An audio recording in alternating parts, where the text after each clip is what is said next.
చెపాక్ స్టేడియంలో CSK team solid comeback ఇచ్చింది. వరుసగా ఈ సీజన్లో 3 మ్యాచ్లు ఓడిపోయిన టీం ఈ మ్యాచ్లో మాత్రం ఫైనలీ బౌన్స్ బ్యాక్ అయ్యి బోనీ కొట్టారు. డీసీ టీంను 23 పరుగుల తేడాతో డామినెంట్ విన్తో డిఫీట్ చేశారు. సో ఈ విక్టరీ ఖచ్చితంగా సిఎస్కే టీంకి ఒక హ్యూజ్ కాన్ఫిడెన్స్ బూస్ట్ అని చెప్పుకోవచ్చు. పర్టిక్యులర్గా గ్రౌండ్ రికార్డ్ చూసుకుంటే లాస్ట్ ఇయర్ నుంచి వాళ్ళకంత మంచి ఫామ్ లేదు. వరుసగా 6 మ్యాచ్లు ఓడిపోయారు.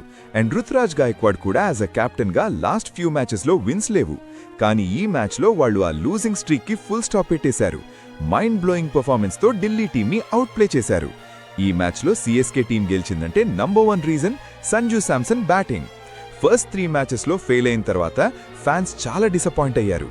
కానీ ఈ మ్యాచ్లో తన క్లాస్ చూపించి ఒక సెన్సేషనల్ సెంచరీ కొట్టి టీంకి మ్యాచ్ విన్నింగ్ నాక్ ఇచ్చాడు.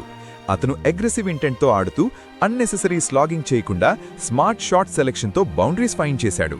అదే సమయంలో స్ట్రైక్ రొటేషన్ కూడా పర్ఫెక్ట్గా మెయింటైన్ చేశాడు.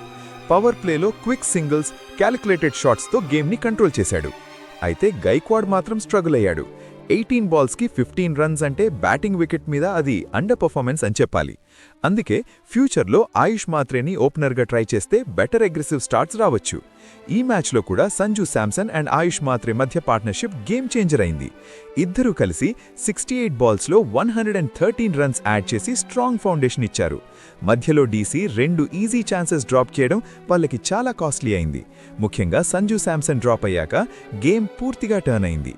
10 ఓవర్స్ తర్వాత సిఎస్కే మొమెంటం స్లో అయినా నెక్స్ట్ 5 ఓవర్స్లో 7 సిక్సెస్ కొట్టి ఎక్స్ప్లోజివ్ కంబ్యాక్ ఇచ్చారు.